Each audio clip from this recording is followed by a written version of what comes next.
What's going on, guys?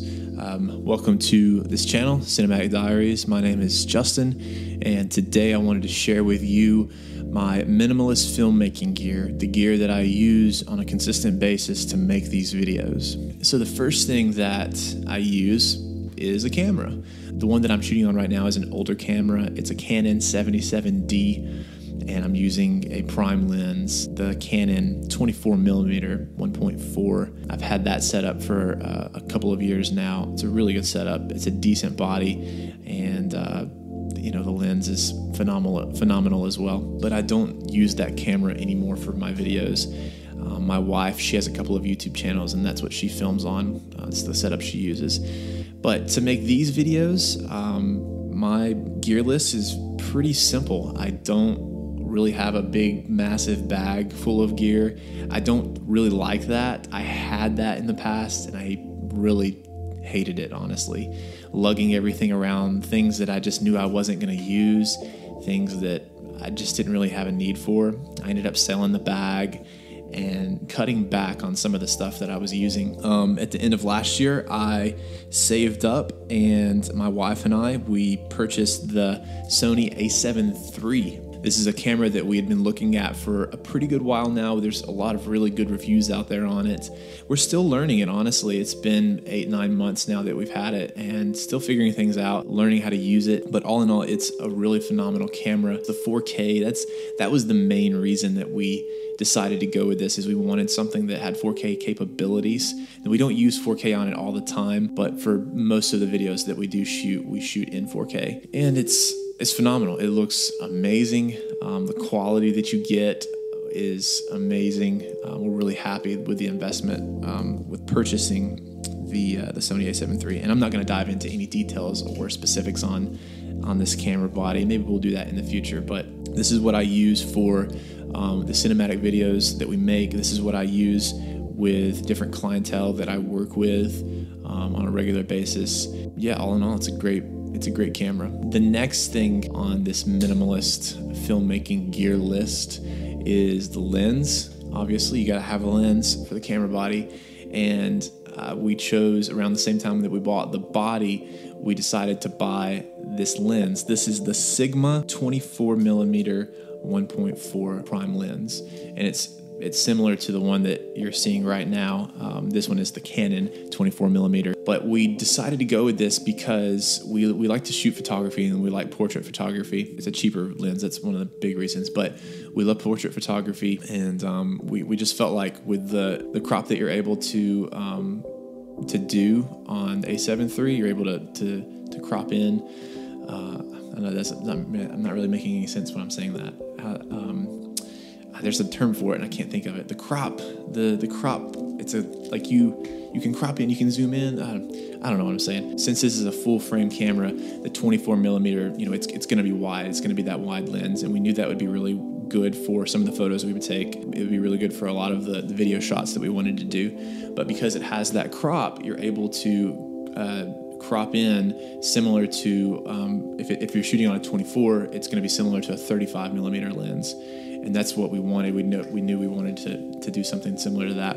And technically what you're seeing right now, the 77D is not a full frame. It is a cropped image. I can't think of the terminology for it, so forgive me for not knowing right now. The 77D, it's not a full frame, and so the 24mm on there already is cropped into technically a 35. So what you're seeing right now is equivalent to a 35mm lens being on that body, when in reality it's a 24mm lens. The difference with this is, of course, it's a full frame, and so it's going to show the 24mm frame.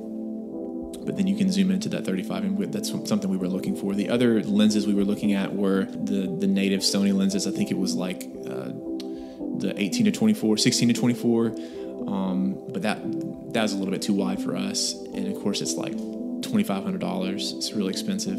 And I think that there was the 24 to 70 that we were looking at as well. We chose to go with Sigma based on the reviews. It's a super sharp lens, and on this camera body, we've been impressed with the quality images we've been able to get even before post-production. This is the lens that I use. This is what we carry on this body pretty regularly. We haven't invested in any other lenses at the moment. you know, at this point, there's not really a need for it, and we're trying to keep things minimal. I don't want, you know, 4 or 5 different lenses to always be carrying around when I really don't even need it. I just need one lens, and I'm happy with that. That's been the mentality and the goal for us, is to keep it very small and compact, but also having really good quality gear. The third thing that I carry in my minimalist filmmaking gear, whatever on the list, whatever you want to call it, is going to be my laptop. You know, that's kind of a no-brainer. I use Final Cut Pro. My laptop is the 2017 MacBook Pro. It's a 13-inch. It's got like 8 gigs of RAM, I believe,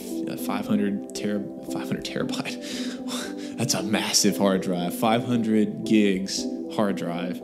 I think it's an i7 as well. So it's a really fast computer. It's done really well the past few years that I've had it. But yeah, that's what I use to edit these videos on. And I try to keep it super simple. I don't actually carry anything else. If I were to go make a video right now for this channel, I probably, no way.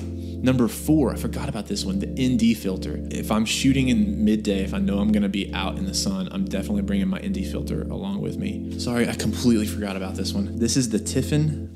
It's a variable ND filter, and so it's got 8 different stops, I believe. Yeah, and it fits the 24 millimeter lens. Yeah, it's a great ND filter. There's not much to say about it other than it works whenever I'm outside and the sun is really, really bright. Most of my videos I try to shoot closer to golden hour, but that doesn't always tend to be the case. So I like to have this on me anyways, just in case that does take place, that there is a lot of sun. That's really about it. That's my minimalist filmmaking gear. I have other things. I've got, obviously I've got like a microphone that I have, and I've got a gimbal. That I don't have a drone or anything like that. That's really it.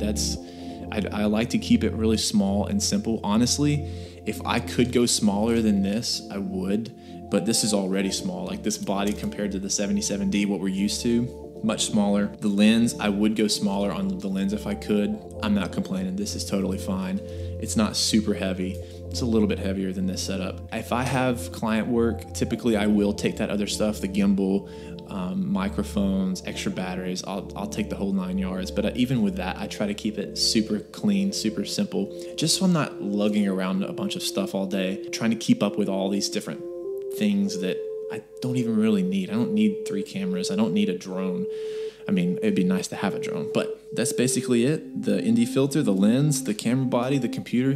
That's what I use to make these videos, obviously, except for this mic and the tripod and this other camera. This is for other stuff too. Like, I'm talking about these videos for this channel. Well, I hope you have enjoyed this video. I hope this was informative and helpful.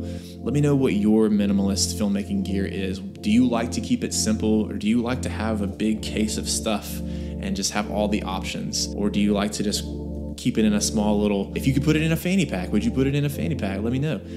I definitely would. Thanks so much for watching, guys. I hope this was helpful. I hope you enjoyed this video. If you did find it helpful, make sure you subscribe, hit the notifications bell, and like it. Let me know what you thought in the comments below, and we'll see you in the next video.